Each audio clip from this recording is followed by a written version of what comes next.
How's it going, everybody? In our last video for the Layer 2 section of Enterprise, we're going to be focusing on our last topic, which is Ether channels, port channels, link aggregation, however you want to refer to it. It all means the same thing. We need to be able to take connections like we have between switch 30 and switch 31, or 30 and 29, or 29 and 31, whatever you want to do. We need to configure it so that Spanning Tree Protocol doesn't see them as duplicate links or dual links, so that we don't potentially block a port. Now, the question I often get regarding how port channels or ether channels work is, does it actually increase the bandwidth?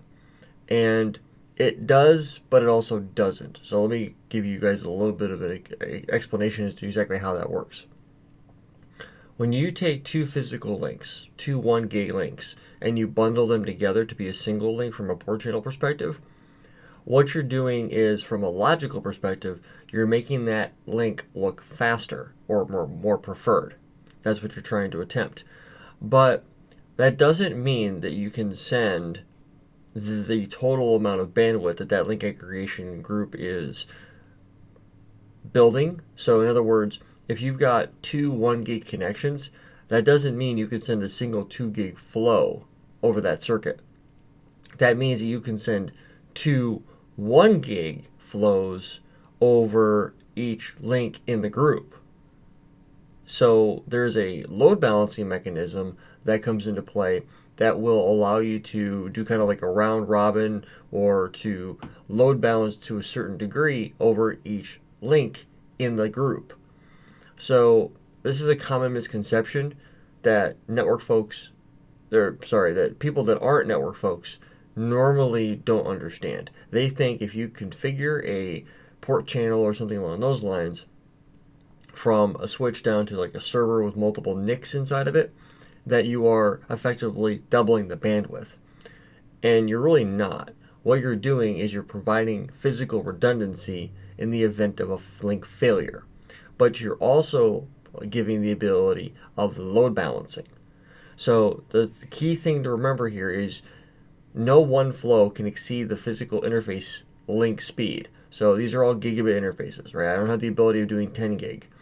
So in other words, I can't exceed 1 gig of traffic for one particular link, because the serialization of that physical interface is 1 gigabit. I can't exceed that.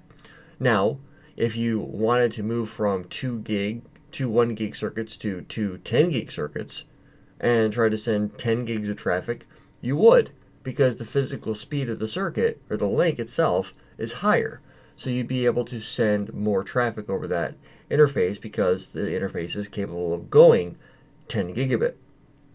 Now, that's going to give you a gross bandwidth of 20 gigabits or 40 gigabits or whatever it might look like.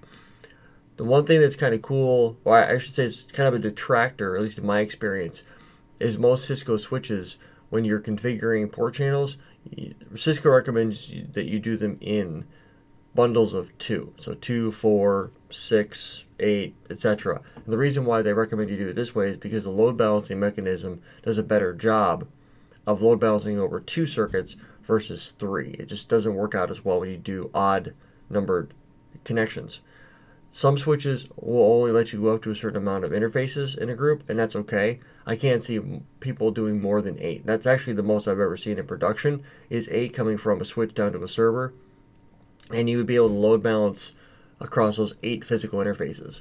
The cool thing is if you lose an interface for whatever reason, you automatically have redundancy. So traffic just gets load balanced over the other available interfaces, and you're good to go.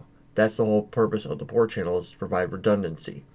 So what we're going to go do is, on switch 30 and 31, we're going to go ahead and configure both sides of this circuit here to be in a port channel. Now, there's multiple ways that you can do this. There is a couple of different variations of it. You have the hard-coded variation, which means that you're just going to go to each side and set it to be mode of on, and you're going to eliminate any negotiation at all of a negotiation protocol. And there's 2 negotiation protocols. one of which is known as the Port Aggregation Protocol, or PAGP, which is Cisco's variation of the negotiation. You also have Link Aggregation Control Protocol, or LACP, also commonly referred to as 802.3 AD. And these are the mechanisms that you can use to provide negotiation. I am actually not a very big fan of the negotiation protocols because I have had a number of customers that I've worked with where negotiation has failed because of some other issue in the network, like high CPU or some other anomaly in the network that should not be there but is there and is causing a problem. So I often opt to not do that, and I will go with mode on because now it's hard coded.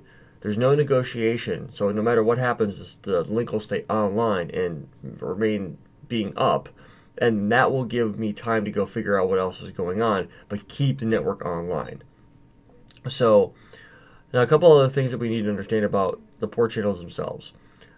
Both interfaces on both sides of the link need to be the same speed and duplex, so 100 meg, gig, 10 gig, whatever the case might be, and full duplex. If there's a mismatch in the speed and duplex, the port channel is going to fail. If there is going to be a port channel configured, you need to make sure that both sides are the same type of port channel, whether it's going to be an access or it's going to be a trunk. And you might say, well, what's the difference? Well, port channeling has absolutely nothing to do with the mode of the connection. So right now, all the connections between the switches are currently set up as trunks so that we can propagate multiple VLANs. Well, in that case, that works, but the one thing that commonly messes people up when we start talking about port channels and how they come together is that when you're going from a switch down to another switch, whether it's distribution to access or maybe distribution to distribution in this case, you need to make sure that you are setting it up so that the connections on both sides match. The reason why that's important is because in the event that you are connecting from one switch to another switch to do trunking, or you're connecting from a switch down to a server. For example, you have let's say a UCS server that's running ESXi, and you want to run a port channel from the physical switch down to the ESXi server, and then do a port channel that way, where you're only going to be having one port group in your ESXi server to provide access for one group of servers in one VLAN. Well, then that would be an access port. So there would be access port on the switch side, and it would be access port on the server side. Now, if that server has a vSwitch configured with multiple port groups inside of it, with multiple VLANs, that automatically means you need to transition that connection from an access port to a trunk port so that you can allow multiple VLANs to traverse that circuit. So there's a lot of prerequisites that need to be in play, but once you understand what those prerequisites are, and as long as you understand that they're there and everything else is good, you should be squared away. Also, the number of VLANs. If you're doing something like a trunk allowed list, where you've got trunk allowed list on gig 01 over here, and you're allowing only specific VLANs to cross that trunk, that needs to be matching on all four interfaces. You can't be doing a mix and match of, we only want 20 VLANs here and 10 VLANs there. It's not going to work, because now the port channel is going to be taking the configuration of both, and they need to be the same. That's the big thing here. The interfaces are going to be working in tangent with each other, in tandem with each other, and need to be having the same configuration. So what I'm going to go ahead and do is I'm actually going to configure the port channel. The port channel configuration is actually relatively simple. We're going to run through it. My recommendation is to never do a port channel configuration whenever you have switches during the day. Make sure you do your configuration at night, and you have out-of-band access, because I always shut the interfaces down on my port channel configurations on both sides. So that means if I go to switch 30, and I go to global config and I type in interface range gig 0/0 through 1, I'm going to go ahead and I'm going to shut down these links. And what's going to end up happening is I'm going to shut down these circuits here, And on 31, I'm going to shut these guys down as well. So interface range gig 0/0 through 1, and I'm going to shut these guys down. Now by shutting these guys down, that will allow me to apply whatever configuration I need to in order for all the stuff to work. So I'm going to go back to switch 30, and there's a couple different ways you can do this. You can type in the channel, the protocol. If you wanted to use a protocol, you could. If you wanted to use LACP, then you could use LACP. If you wanted to use PAGP, you can use PAGP. They just need to match on either side. So the way I liken this in terms of operations and protocol negotiation capabilities is on a trunk link, both ends need to be set to the same encapsulation type, whether it's 802.1q or ISL. They both need to match. So both ends of the link would need to match. I'm actually not going to set a channel protocol. What I'm going to do is I'm going to go through and I'm going to set a channel group, and I'm going to, in this case here, I'm just going to set, I can go up to 255 groups if I wanted to. I'm just going to set up 12, and then I'll say mode is going to be on. Now, one of the things that I want to talk about here for just a moment, in the event that you want to do a negotiated connection, you have active and you have passive. So anytime you see a negotiation protocol listed in the options field here, or the description, that means that these two will match up with each other. So auto and auto, or I'm sorry, active and passive. So one side would be trying to form the trunk link, the port channel. The other side would just be waiting for the other side to tell it what to do. So active is it trying to form the port channel. Passive is like, whatever you tell me to do, I'll do. It's a negotiate. It's listening for it. So the idea is enable LACP if a LACP device is detected. So if the other side of the link is LACP passive as well, they're both just going to be sitting back waiting for the other guy to do something, and they're not going to do anything. So one side needs to be active, the other side needs to be passive, or both active, whatever the case might be. Now the same thing with PAGP. You have auto and desirable. Desirable is go ahead and form a PAGP negotiated port channel anytime you need to. Auto is meh, whenever. So it's passive as far as I'm concerned. So I'm just going to set to mode on.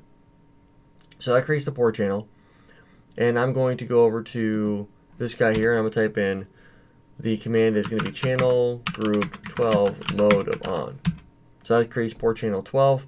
Now I get to go back over to 30. I'm going to type in no shut, bring these guys online, and no shut. And what will end up happening is you'll see the port channel 12 change the state up. So now if I go back over here to do show IP interface brief, we see port channel 12 is now up. If we do show run interface port channel 12, what you're going to see is port channel 12 automatically inherited the configuration from ports 0 and 01. So if we do show run interface gig 0/0, they're configured as trunk ports. So they're member ports of the port channel, but because they're sitting inside of a port channel, if we look at the show ether channel summary, we see that it's both connections are up and they're operational. So it's a layer 2 port for S, and U stands for up. If we look at the detail, we'll see that these guys are up and operational. We have gig 00, gig 01. Everything's good to go. Now, there are other operations and capabilities that we could throw at this. We're not going to do that, but we could if we wanted to. But at this point, we know it's operating, and if we do a show spanning tree, you'll notice that port channel 12 comes into play here. You can see that the cost has dropped by 10,000 and has a much higher priority number. If we do a show interface trunk, you'll notice that port channel 12 is where all the VLANs go. So that gives you some idea as to how this actually comes together. So the port channel now is taking two 1 gig links and it's aggregating them together to be one 2 gig link from a bandwidth perspective. But from a load balancing perspective, you're still going to be load balancing over each circuit individually up to the link speed maximum. So there is a port channel, the load balance, and then you have a bunch of different options you can do based off of the MAC address. Most people do the source destination MAC, so you technically get what they call a 2-tuple match. And if I look at the do show run all pipe include port channel, I'm not sure if it's actually going to show anything, but what will end up happening, yeah, see, it's in this case here is source destination IP. So in my experience and the way that I normally would handle things is whenever I have something set up like this, if it's going to be a layer 3 port channel where I go into the port channel interface and I say no switch port, and then I configure an IP address and I make it a routed connection, then I would switch over to the load balancing of source destination IP. If it's going to maintain a layer 2 setup, like I'm going to keep this one, I'm going to go source destination MAC address, because I want to make sure that the MAC address information that's going back and forth across the trunk or the port channel is being load balanced based off of the source and destination MAC address. So that's usually how I correlate it. It's up to you and how you want to go do it, and it might be minute advantages one over the other, but I'm not going to get into how that would come into play, because I really don't have the ability of sending gigabits worth of traffic through to test this out. So it's more like, I don't want to say take my word for it, but you can play around with it if you'd like. So that's just that's how I like to break down port channels, because at the end of the day, they're actually really easy to get working if you do it right. So I always shut both sides down. I configure the port channels, and then I bring both sides back online, and then I'm good to go. So the same concept with negotiation. I do the same thing. I shut both sides down, bring them both back online. There is no having one side up, one side down, or having them both up and then transitioning. I find anytime you try to do anything while things are live is when negotiation protocols freak out. Because in this particular case, port channels are easily susceptible, in my experience, to order of operations issues, or something doesn't go right on one side or the other, and then you end up you get into this misconfiguration guard. It's like a port security feature where it'll automatically take the port down. I did this once in production. Fortunately, I was there to troubleshoot the problem, and I couldn't shut down the links because it was a production network. It was like 11 o'clock in the morning. I couldn't shut down the links. I had to go in and configure both sides. I shut the links as I had to in order to flap them to get them out of that state, and then they came online. So I've always shut down the links first, configure them with whatever port channel configuration you need to meet your requirements, and then bring them back online. And that should eliminate any potential problems you could potentially see. So if you see a port security problem where a link is down, and I think I can actually show you what this would look like. Show port security, it's show error disable recovery. So like where is it? It is, right here, channel misconfig, right there. So if there was a problem, this error disable issue would pop up, and you'd see channel misconfig value, meaning that something happened in the network and caused the port channel itself to flap for some reason, and then you would need to resolve that issue. So you could configure error disable recovery to kick in and bring it back online and try to do that. But if there's an existing issue that's going to cause the port channel to continue to flap, then that could potentially be a recurring issue that you definitely don't want to be dealing with. So just think of that when you're dealing with this, and you should be in pretty good shape.